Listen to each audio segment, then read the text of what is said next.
நிறைய பேருக்கு சொல்லணும் நேசம் என்டர்டைன்மெண்ட்.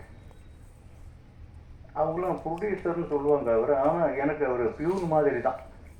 நான் திரும்புகிற இடத்துலலாம் போய் சார் சார் அவர் ஃபோனில் பேசும்போது ஒரு குழந்தை மாதிரி. மீரா கதிரவன்கிற இயக்குனருக்கு பின்னாடி இந்த படம் உருவாகிறதுக்கு காரணமாக இருந்த அத்தனை பேருக்கும், இந்த படம் வெளியாவதற்கு காரணமாக இருந்த கருப்புசாமிங்கிற ஒரு பேர் தெரியுது, ஷாகுல் ஒரு பேர் தெரியுது, ராகுல் அவர் பேர் தெரியுது, எவ்வளவோ பேர் சம்மந்தப்படுறாங்க. எனக்கு அது தெரியல. இருந்தாலும் தெரியாவிட்டாலும் அவங்களுக்கும் என் மனமார்ந்த நன்றியை தெரிவித்துக் கொள்கிறேன். நீங்களாம் ஒரு சாதாரண தொண்டு பண்ணல, ஒரு மகத்தான தொண்டு. இந்த படம் நான் ஒரு நூல் எழுதினேன், பாமர இலக்கியம் அப்படின்னு. சும்மா பொழுதுபோகாமல் எழுத ஆரம்பித்தேன். அப்புறம் என்னென்னா அது பெரிய ஹிட் ஆகி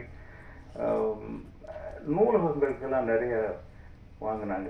ஒரு புத்தகம், ஒரு நூலகங்களுக்கு வாங்கும்போது அது முழுமை பெறும். சாகித்ய அகாடமிக்கெல்லாம் அனுப்புனேன், ஆனால் விருது வரல. அது மாதிரி நூலகங்களில் பாதுகாக்கப்பட வேண்டிய படம் ஹபீபி. விருதுகள் வாங்கி குவிக்க போற படம் ஹபீபி. இன்னைக்கு அது ஒரு வெற்றி படமா இருக்கு. ஆனா முதல்ல நான் ஒரு மன்னிப்பு கேட்கணும்.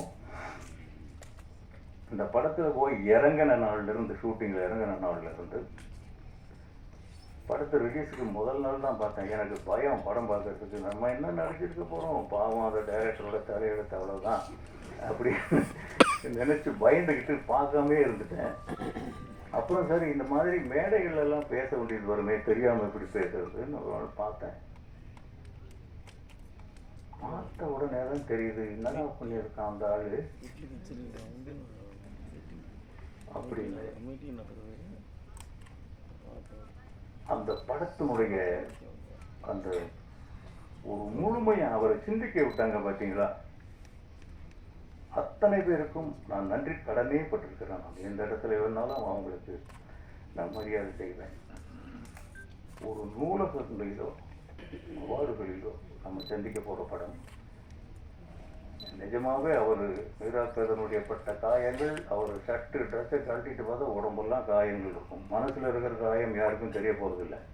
அந்த புளியம் விளையாடல அந்த பையனை அடிப்பாங்கல்ல, அந்த மாதிரி முதுகெல்லாம் உடம்பெல்லாம் காயமாக தான் அவருக்கு இருக்கும். அவர் வடிகள் வாங்கினார். அவர் என்ன செய்கிறார், ஏது செய்கிறார், அந்த தயாரிப்பாளர்கள் எந்த தொந்தரவும் கொடுத்ததா எனக்கு தெரியல. தெரியாமல் கொடுத்துருந்தது அது அவரே மனசுக்குள்ளே வச்சுக்கிறது தான் நல்லது. இனிமேல் சொல்லக்கூடாது. அவருடைய அந்த வழிகள் இருக்கு இல்லையா, போராட்டம் கணக்கே இல்லைங்க. ஒரு 4 புத்தகம் எழுதலாம், அவ்வளவு போராட்டம் இந்த படத்துல. இன்னைக்கு அத்தனைக்கும் ஒரே மருந்து, வெற்றி. அவர் ஜெயிச்சிட்டார்.